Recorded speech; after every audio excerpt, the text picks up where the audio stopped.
नमस्कार, मैं अशोक कुमार पांडे और स्वागत है आपका टीसीएच पर। मोदी जी अक्सर कहते रहते हैं कि उनकी सरकार में घोटाले नहीं होते हैं। अक्सर उनका दावा होता है कि मेरे आने के बाद भ्रष्टाचार खत्म हो गया, मेरे आने के बाद करप्शन का कोई केस ही नहीं हुआ। अरे भाई, ईडी सीबीआई सब कुछ जब केवल विपक्ष की ही जांच करेगी, आपकी चीजों की कोई जांच होगी ही नहीं, आपसे कोई सवाल पूछेगा ही नहीं, तो आपका भ्रष्टाचार कहां से सामने आएगा।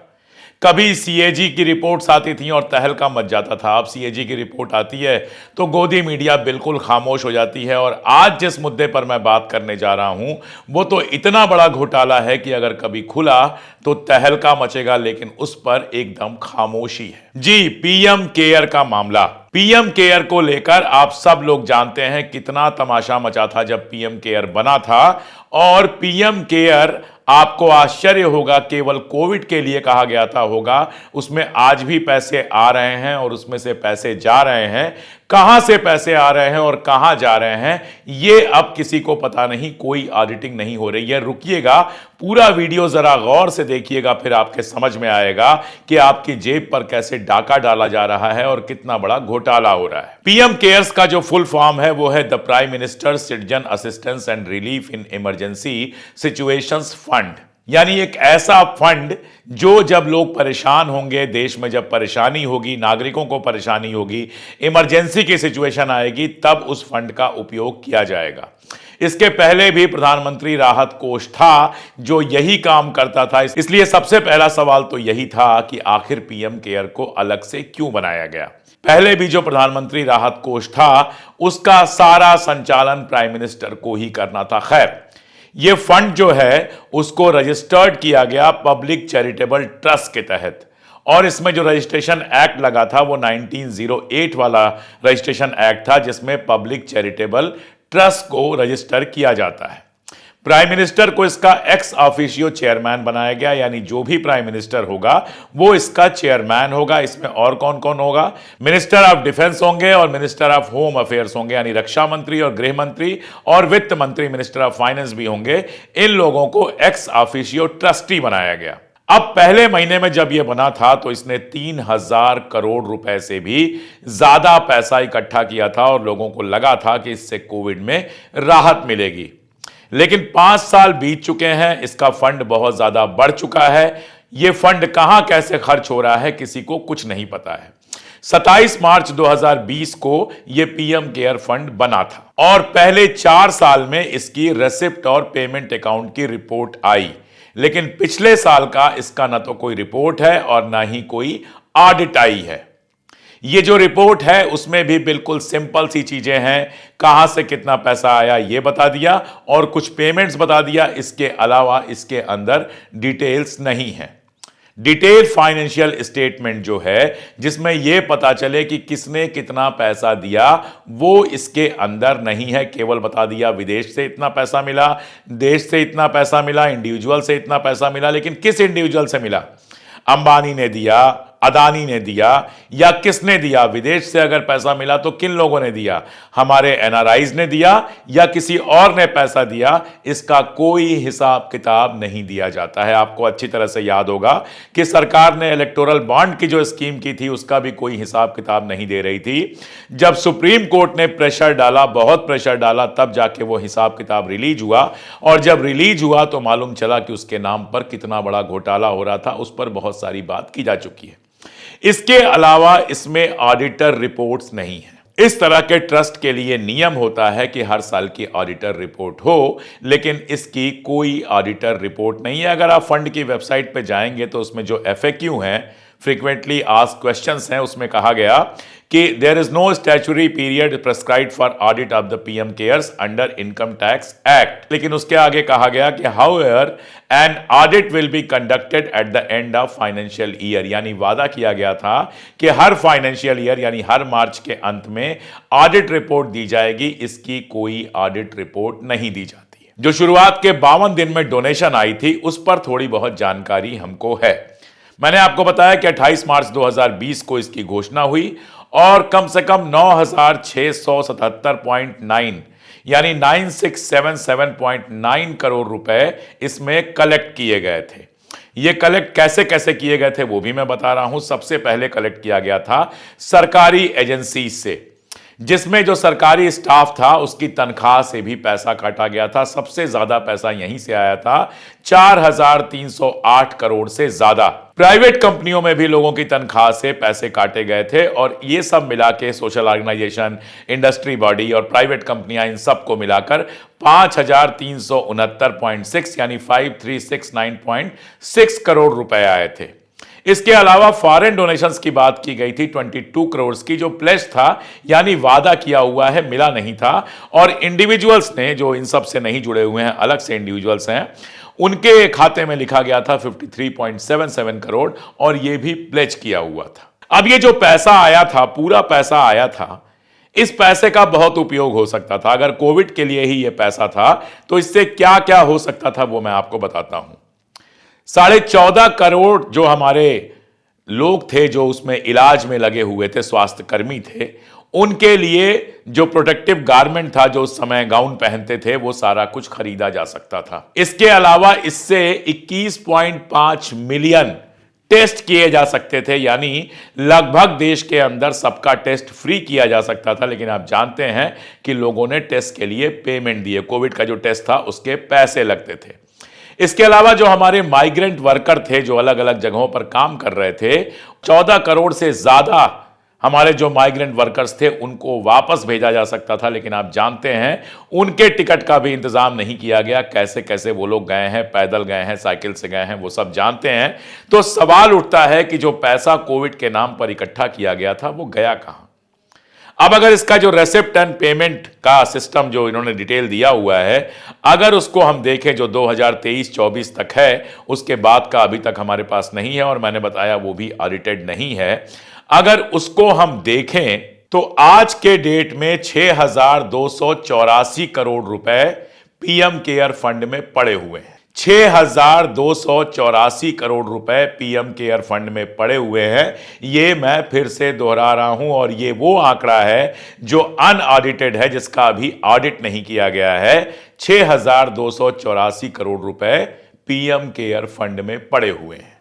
जब इसकी जानकारी के लिए आरटीआई लगाई गई, कई सारी आरटीआई लगी, तो गवर्नमेंट ने कहा कि यह गवर्नमेंट का पैसा नहीं है। अब आप सोचिए, गवर्नमेंट कर्मचारी का पैसा काटा गया।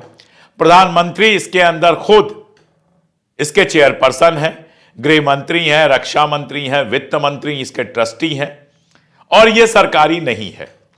इसके बारे में आरटीआई में कोई भी किसी भी तरह की जानकारी देने से मना कर दिया गया। खैर, मैं आपको बताता हूं कि इसको खर्च कैसे कैसे किया गया। यह क्या हिसाब, जितना हिसाब दिया गया है वो क्या हिसाब था। कहा गया कि 1,225 1225 पीएसए प्लांट जो हैं वो हॉस्पिटल्स में लगाए गए थे ऑक्सीजन के लिए। इंडिया स्पेंड की रिपोर्ट थी 2 दिसंबर तक 4,135 जो हैं वो पीएसए प्लांट लगाए गए थे।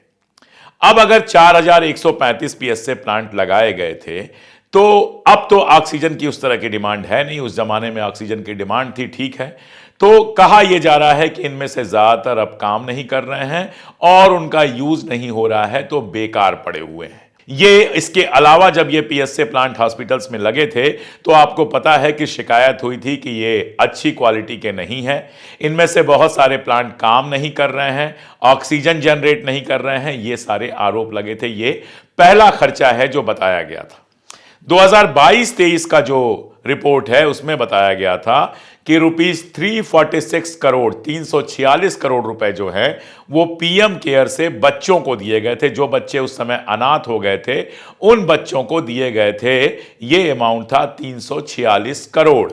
अगर हेल्थ मिनिस्ट्री की 2023-24 की एनुअल रिपोर्ट हम देखें तो पता यह चलता है कि 5,000 बच्चों को ये पैसे दिए गए थे। यानी कुल मिलाजुलाकर केवल 5,000 जो अनाथ बच्चे थे उनको दिया गया ये पैसा। ये 2 खर्चे दिखाई देते हैं, इसके अलावा कोई बड़ा खर्चा वहां पर दिखाई नहीं देता है। सबसे बड़ी बात है, जैसा मैंने आपको शुरू में बताया था कि ये फंड जब बनाया गया था, या पीएम केयर का जो एब्रीवेशन है, फुल फॉर्म है, उसमें यह कहा गया कि जब भी डिजास्टर आएगी, जब भी परेशानी आएगी, जब भी कोई दिक्कत होगी तो इस पैसे का इस्तेमाल किया जाएगा। लेकिन मैं आपको याद दिलाता हूं कि 2020 और 21 में भारत में कई सारे प्राकृतिक आपदाएं आई थी। जैसे साइक्लोन एम्फेन आया था वेस्ट बंगाल में मई 2020 में, जिसमें 90 लोग मारे गए थे और भयानक बर्बादी हुई थी। इसके अलावा एक और साइक्लोन आया था अरबियन सी में, जिसमें गुजरात में 144 से ज्यादा लोग मारे गए थे, 1,41,000 से ज्यादा घर बर्बाद हो गए थे, 1,91,000 हेक्टेयर से ज्यादा जमीन बर्बाद हो गई थी जिसपे फसल खड़ी थी। यह केरला से लेकर गुजरात तक यह इफेक्ट पड़ा था। लेकिन अगर फंड की बैलेंस शीट देखेंगे तो इन सारे मामलों में 1 रुपए भी नहीं दिए गए, यानी ये पैसे बैंक में पड़े हुए हैं। इन पैसों से जब आपदा आ रही है, कहा गया पीएम केयर, लेकिन पीएम बिल्कुल केयर नहीं कर रहे हैं इन पैसों का जब आपदा आ रही है। अभी आपको याद होगा प्रियंका गांधी जी जहां से सांसद निर्वाचित हुई हैं वायनाड, वहां पर भी लैंडस्लाइडिंग हुई थी, बहुत सारा परेशानी का मामला हुआ था। गई थी मिलने के लिए प्रियंका गांधी केरल के सांसदों को लेकर, लेकिन वहां भी इस पैसे से किसी तरह की कोई मदद नहीं की गई। अगस्त 2020 में सुप्रीम कोर्ट में एक पिटीशन फाइल की गई कि पीएम केयर में जो पैसा बेकार पड़ा हुआ है वो एनडीआरएफ में, यानी नेशनल डिजास्टर रिलीफ फंड में ट्रांसफर कर दिया जाए, क्योंकि नेशनल डिजास्टर रिलीफ फंड जो है वो हर तरह की परेशानी में पैसा देता है। हालांकि सुप्रीम कोर्ट ने मना कर दिया और कहा कि पीएम केयर फंड में जो पैसा इकट्ठा हुआ है वो बिल्कुल अलग तरह का है और पब्लिक चैरिटेबल ट्रस्ट का जो पैसा है उसको ट्रांसफर नहीं किया जा सकता है। अब आप ये बताइए कि कोविड के नाम पे पैसा इकट्ठा किया गया, अब भी पैसा उसमें आ रहा है। कोविड खत्म हुए 3-4 साल हो गए, कोविड दोबारा आएगा कि नहीं आएगा हम नहीं जानते, लेकिन इस समय जो आपदा आ रही है, जो परेशानी आ रही है, उसमें यह पैसा खर्च नहीं किया जा रहा है। यह पैसा किस काम के लिए रखा गया है हमें नहीं पता। अब आप कहेंगे इसको घोटाला क्यों कहा जा रहा है? 3 कारण हैं जिसकी वजह से यह घोटाला लगता है। पहला कारण तो मैंने आपको बताया कि इसकी ऑडिटिंग नहीं हो रही है। आखिर ऐसा क्या है इसके अंदर कि इसकी ऑडिटिंग नहीं हो रही है? नंबर 1। नंबर 2, मैंने आपको बताया कि कौन इसमें पैसे दे रहा है, यह बात कंफर्म नहीं है। केवल कह दिया जाता है कि इंडिविजुअल्स ने इतने पैसे दिए, विदेश से इतने पैसे आए, सरकारी उससे इतने पैसे आए, प्राइवेट से इतने पैसे आए। भाई, यह पता तो होना चाहिए कि यहां पैसा कौन डाल रहा है। कहीं ब्लैक मनी को व्हाइट मनी में बनाने के लिए इसका उपयोग तो नहीं किया जा रहा है। यह एक बड़ा सवाल है जो एक बड़े घोटाले की तरफ उंगली कर दिखाता है। और तीसरा सबसे बड़ा मामला है कि एक ऐसा फंड जो बना था कि जब आपदा आएगी, परेशानी आएगी, दिक्कत आएगी, उसमें इस्तेमाल होगा, उसमें 6,500 करोड़ रुपए पड़े हुए हैं और कहीं तूफान आ जाए, कहीं बाढ़ आ जाए, कहीं प्राकृतिक आपदा आ जाए, वहां इसका इस्तेमाल नहीं हो रहा है, तो फिर ये पैसे बैंक में पड़े क्यों हैं? अगर नियमों की बात करें तो जो डीपीसी एक्ट 1971 है, जो सीएजी से जुड़ा हुआ है, जिसमें duties, powers and conditions of services है 1971 का, वो बताता है कि सीएजी की सर्विसेज क्या हैं। और उसके सेक्शन 20(2) को अगर हम देखते हैं तो सीएजी को वो ये ताकत देता है कि वो प्रेसिडेंट या गवर्नर से ये पूछ सकते हैं कि किसी भी बॉडी की ऑडिट क्यों नहीं हुई है, और वो ऑथोराइज कर सकते हैं किसी को कि ऑडिट किया जाए। लेकिन सीएजी ने इस पर किसी भी तरह का कोई एक्शन नहीं लिया है। सीएजी खामोश बैठा हुआ है। आप छोटी सी कंपनी खोल दें 4-5 कर्मचारियों की, आप कोई बिजनेस शुरू करें, आपको डिटेल अपना रिटर्न सबमिट करना होता है, आपको इनकम टैक्स के यहां भी करना पड़ेगा, आपको जीएसटी रिटर्न भी हर महीने सबमिट करना पड़ेगा। अगर आपसे कोई गलती हो जाए, आपसे लेट हो जाए, तो आपके ऊपर पेनाल्टी लग जाएगी। आपको एक सीमा से अधिक पैसा अगर है, एक सीमा से अधिक बड़ी कंपनी है, तो ऑडिटेड रिपोर्ट आपको देनी पड़ेगी, ऑडिटर को पैसा देना पड़ेगा कि ऑडिट करे, उसकी भी जांच होगी। लेकिन यहां पीएम केयर फंड बना हुआ है जो चैरिटेबल ट्रस्ट की तरह रजिस्टर हुआ है, जहां हजारों करोड़ रुपए आ रहे हैं और जा रहे हैं। सिर्फ 5,000 बच्चों को कुछ रुपए प्रति महीने देने के अलावा इस फंड का कोई इस्तेमाल नहीं है। जब कोविड था तब इसका इस्तेमाल नहीं किया गया। मैंने आपको बताया कि पूरे देश को मुफ्त में टीके लग सकते थे। मैंने आपको बताया कि इस पैसे से पूरे देश में जितने मजदूर थे उनको अपने घर भेजा जा सकता था। मैंने आपको बताया कि इससे नए हॉस्पिटल्स खोले जा सकते थे, कम से कम यही हो जाता। रिसर्च इंस्टीट्यूट खुल जाते इस तरह की जो महामारियां आती हैं उनके इलाज को लेकर। कुछ भी नए हॉस्पिटल्स खुल जाते जो इस बात के लिए होते कि जब महामारियां आएंगी तो उसमें एक्सपर्ट होते जो इलाज करते। लेकिन यह सारा कुछ नहीं हो रहा है, यह पैसा बैंक में रखा गया है। तो एक बड़ा सवाल बनता है कि आखिर, एक क्वेश्चन मार्क बनता है कि आखिर यह पैसा क्यों रखा गया है। मजेदार बात यह है कि हमारा पूरा गोदी मीडिया इस पर खामोश है। जब मैं ढूंढ रहा था तो मुझे बड़ी मुश्किल से 1 या 2 रिपोर्ट्स मिली जहां ये सारी डिटेल्स थी।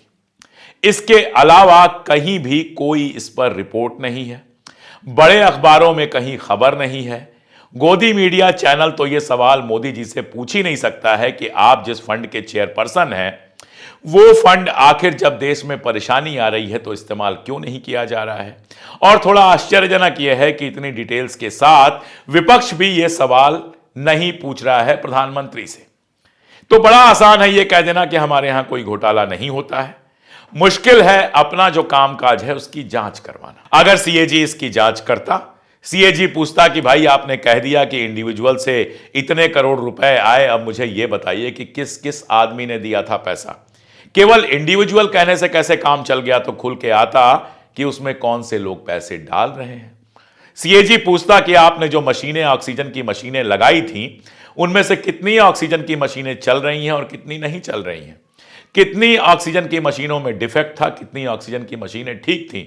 तब समझ में आता कि यह कितना सही है, कितना गलत इस पैसे का जो इस्तेमाल हुआ है।